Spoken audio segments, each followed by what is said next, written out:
The Murdaugh family is wicked. That's a wicked, demonic family. And I'm talking about this because you see, ever since the boating accident or something, everything just really went downhill for them.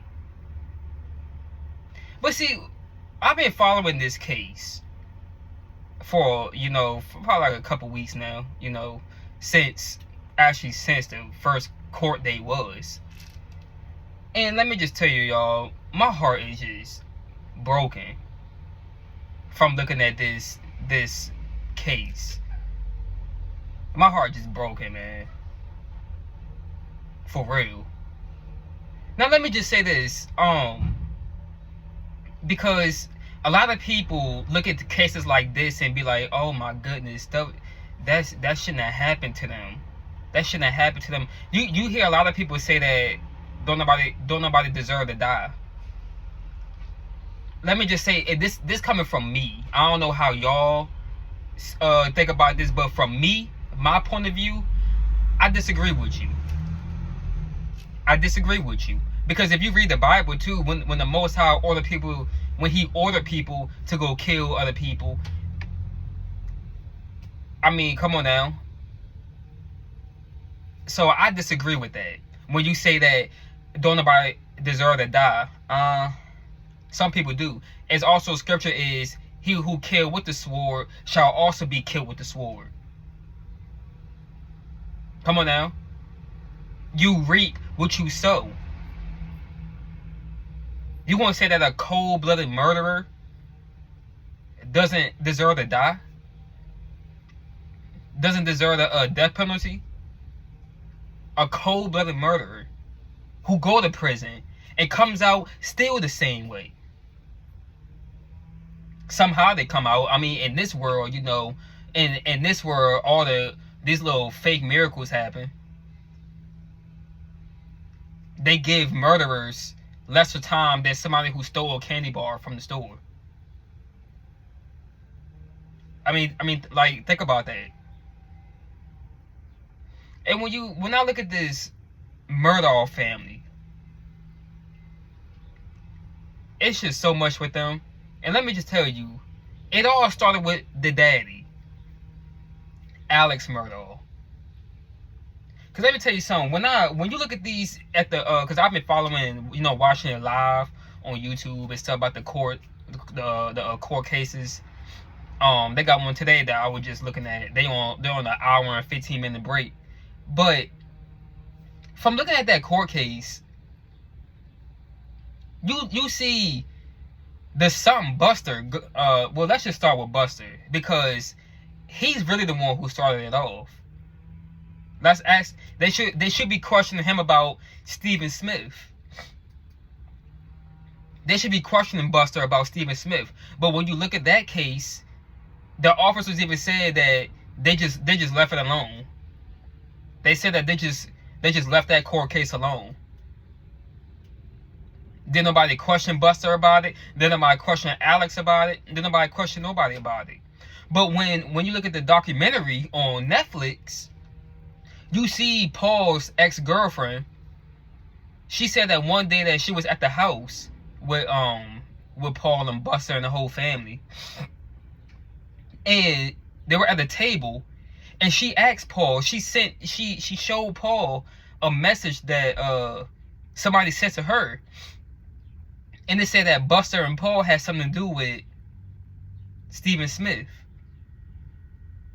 And then she showed them. And she said out her own mouth what Paul and Buster said. She said that Paul and Buster said, we didn't do nothing to that faggot. That's what they said. And it was also rumor going around that Buster and Steven had some type of secret relationship. I don't know how true that is. I wouldn't put nothing past it, because these dudes nowadays, they so feminine. They going undercover now. Been doing it, but it's getting worse. People who you wouldn't even think that's gay, they just fruity as hell. Feminine as all get out. Come on now. So just think about that. And then when you look at Paul, oh man, Paul was a handful. And I ain't talking about Paul from the Bible. I'm talking about, but I'm gonna get to Bible though. I ain't talking about Paul from the Bible, but I'm talking about Paul Murdaugh. Paul Murdaugh, boy, man, he, from looking at that documentary, and from what I was hearing before watching the documentary, that boy was a handful. I mean, that boy was a handful. He was somebody who really needed help. Really needed help. And I'm going to say this. Alex Murdaugh failed Paul as a father. Alex Murdaugh failed him as a father. Because the girl even said in the documentary, she was like, Alex Murdaugh used to let her, Paul, and a group of other people sneak in the back of somewhere and be having drinks. And they be having drinks about something. Just think about that. And she said that they was only 16, 14 years old. What type of father would let their children go and get drunk, drink alcohol, minors, drink alcohol? Now, I understand when you get grown, you do what you want to do, but just know that it's consequences behind every action. But they were minors, and he was letting them drink alcohol. I believe that's what started Paul's alcohol addiction. Because of his daddy. His daddy ain't his daddy didn't never tell him to stop doing that. Didn't show him the right way. No, but what was his daddy doing? Encouraging it. He was encouraging him to do that stuff, have fun, do what you do and stuff. And now and look what happened to him. Let's go to the Bible. Let's go to Galatians. I believe it's Galatians 5:13. I believe it's that when the Most High made it clear that drunkards will not make heaven. Drunkards will not make heaven. If you love to get drunk, all people who just love to get drunk, they're not going to make the kingdom.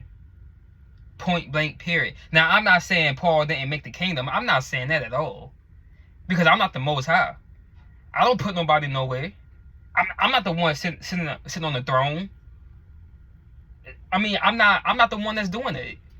I'm just down here being a servant. But I'm not the one that's putting putting people in heaven or the lake of fire. That's not me. That's not my job. So don't get mad at me. Take it up with the Most High. But it made it clear that drunkards will not make heaven. Now let me tell you this. I believe you can disagree with this, but I believe that the Most High would take you out of here if he feel like if he knows that you just not gonna do right. You done already did too much, and you still going back to your same habits. So I believe the Most High would take you out of here. Why do you think you hear about people? They did something so tragic, went to court, everything, had witnesses, say they did it, say he did it, say she did it. They go to court, but they still don't go to jail. They still don't go to jail. Why do you think that? Why do you think that? And it's the same people that happened to, who did something wrong, thought that they got away with it when they really didn't get away with it. I hear plenty of people this happened to. Didn't go to jail at all. Nothing happened to them. But then all of a sudden, a couple years later, they end up getting killed. They end up getting cold-blooded murdered. Young people. I seen it happen all the time. Think about this with Paul. Ain't this what's going on with Paul? Ain't this what's happening with Paul? Think about that. Why is it, now he... Man, looking at that documentary, man, broke my heart, bro. Because let me tell you this. It could have been anybody who killed Paul. Paul got on people's bad side. It could have been anybody who killed him. And if y'all don't know what I'm talking about, the case that I'm talking about, I'm talking about the Alice Murdaugh case. You know, they trying to convict him of murdering Paul and Maggie, his wife and his son. You can go on YouTube and look up the case and stuff. You can go on Netflix, look at the documentary that they made for them. But when you look at it, it's, bro, it's sad, man. You got that girl Mallory Beach, man. Woo, boy, that was heartbreaking to watch, for real. Because she was, you know, stuff like that happen. I hate to see young people die.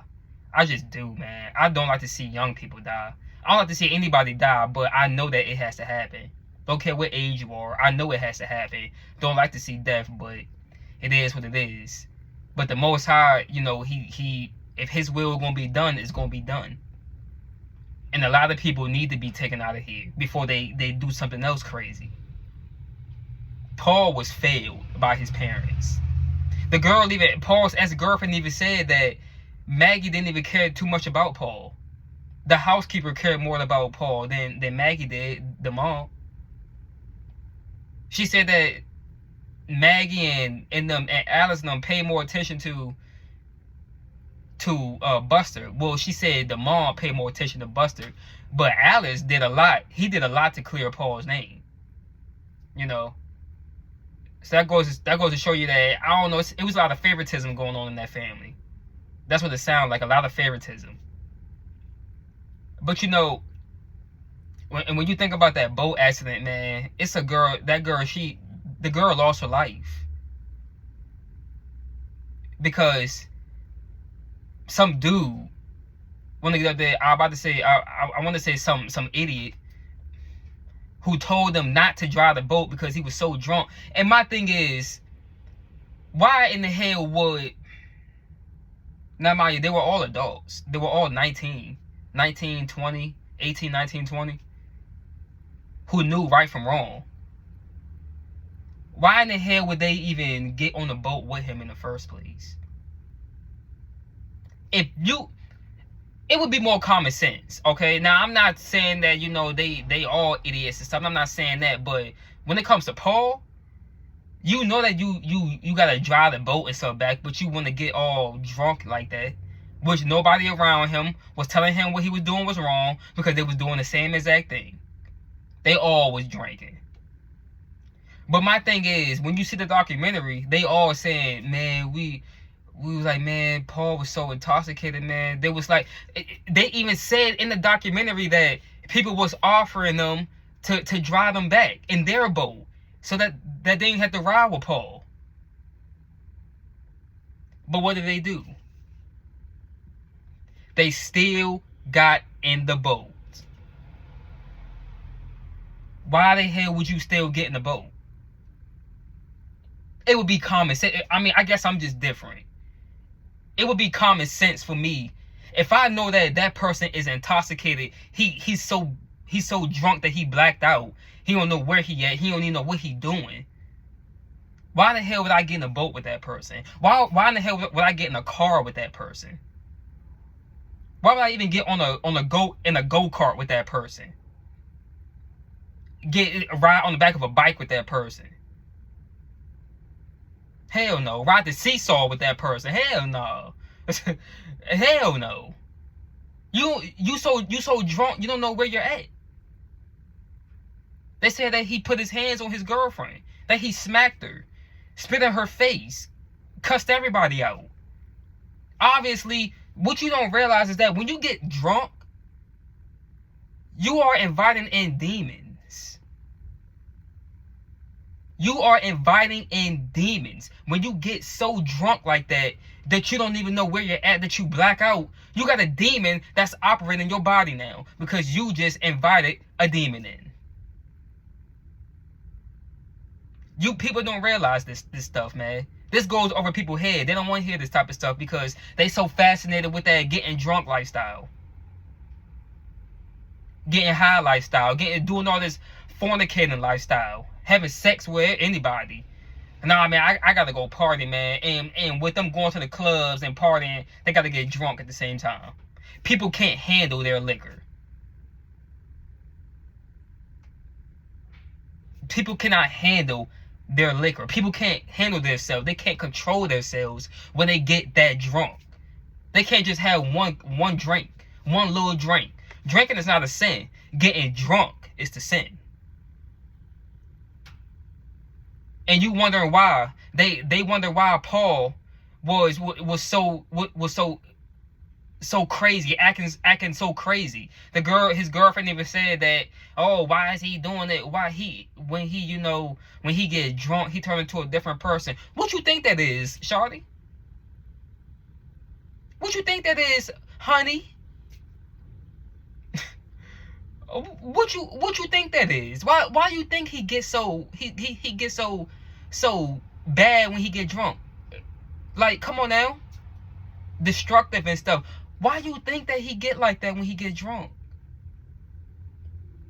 And then it's gonna turn into, even when he not drunk, he gonna turn into that, and he just gonna be so disrespectful now because he didn't got drunk so many times that he didn't invited those demons in. Now he about to have a hard time getting it off, getting that demonic spirit off of him. And then once again, everybody is not human. The daddy already something wrong with him. He a drug addict, stealing money from his clients and stuff, stealing millions of dollars, spending all that money on pills. Because he's an addict, he don't have any self-control. He can't control himself. And now look what happened. Now Paul and Maggie got murdered. It could be anybody. Anybody could have killed Paul and Maggie. Anybody could have did that. But Alex Murdaugh know who did it. Hey, this is just what I think. I'm just voicing my opinion. Alex, if Alex didn't do it, if he didn't do it, he know exactly who did it, because he must have hired them. Either he hired them, because how was it that, first of all, he lied, said that he wasn't down there with them the night that they died. He lied right there, because Paul's Snapchat, it's proof that Alex was down there. You could hear him in the background. You could hear him and Maggie in the background talking. Come on now. You can hear him. So it's obvious that Alex was down there. But how is it that soon as you leave, your wife and your son gets murdered like that? How? How? So that's why I say either he did it, or what he did was he probably, they said that it was two shooters. How do you know if he killed Paul with a shotgun first, dropped the gun, picked up the rifle and killed Maggie with it, just to try to make it seem like it was two shooters? He a smart dude. Come on now. Alex is a smart dude. Think about that. How do you know if he didn't, if that's not what happened? Or somebody that he stole money from probably hit him up and said, hey, either we're gonna kill you, or we're gonna kill your family, and you give us some money back and we still gotta kill your family or something. How do you know if it wasn't the clients? But Alex knows more than he's telling, though. He knows way more than he's telling. Or my third option before I end this video, or you got somebody wanted to get back on him. Somebody wanted some get back from that boat accident. So they must have came for Paul. But Maggie ended up being down there at the same time, and they got Maggie before she could be a witness and go tell on them. It could be anybody. But I know this for a fact, though. The way that Paul got killed, the way that they describe how he looked after the gunshot wounds and stuff, somebody really wanted Paul dead. Somebody really wanted him dead. They really wanted him gone. And I think Maggie was just, they had to get her out of here because she would have been a witness. She would have told on like who did it, what they look like and stuff. somebody really wanted Paul dead. Or maybe it was just, I think it was just time for Paul to go. Because once again, like I say, the most high favorite number is 7. When you see the number 7, just know that somebody either gonna die or something just came to a completion. It's the Most High's completion. When the Most High said it's finished, it's done, I'm done with it. On the 7th day, he rested. He completed. He's done with it. Done. I see the number 7 happen plenty of times, and then somebody ended up dying on the day of the number 7. Somebody living in the apartment. The front door is apartment number 7. 7 is the number of the Most High's completion. He died June. They both died June the 7th of 2021. Think about that. When the Most High say that it's done, when he says that your time is up, then your time is up. It's no question about it. Ain't no prayer that can stop it. Ain't no going to no church, getting on your knees, speaking in tongues, doing all of that. It ain't nothing that you can do about it. Because his will must be done. I feel sorry for this family, man. This family is demonic. I did feel bad about Maggie. Because at first I was like, Maggie didn't, like, why they have to get Maggie and stuff? But then I look at the documentary and I see that, what really happened to that lady who fell and busted her head at their house? Huh? What really happened with that lady? What really happened with her? Because it was only Maggie and Paul that was there. But then they want to say she fell over the dogs. That's what they say. She fell over the dogs. Paul and Maggie was the only ones at that house when that lady fell and bust her head open and died. Maggie and Paul was the only ones that was there. Did she really just trip over some dogs? Did she really trip over some dogs? Think about that. Why is there so much death around this family? This family is from the synagogue of Satan. This family is from Satan. And guess what? I won't be surprised if Paul Murdaugh walk off scot-free. I won't be surprised at all. I would not be surprised. So that's all I got to say, y'all. Like, comment, subscribe. I'm out. Peace.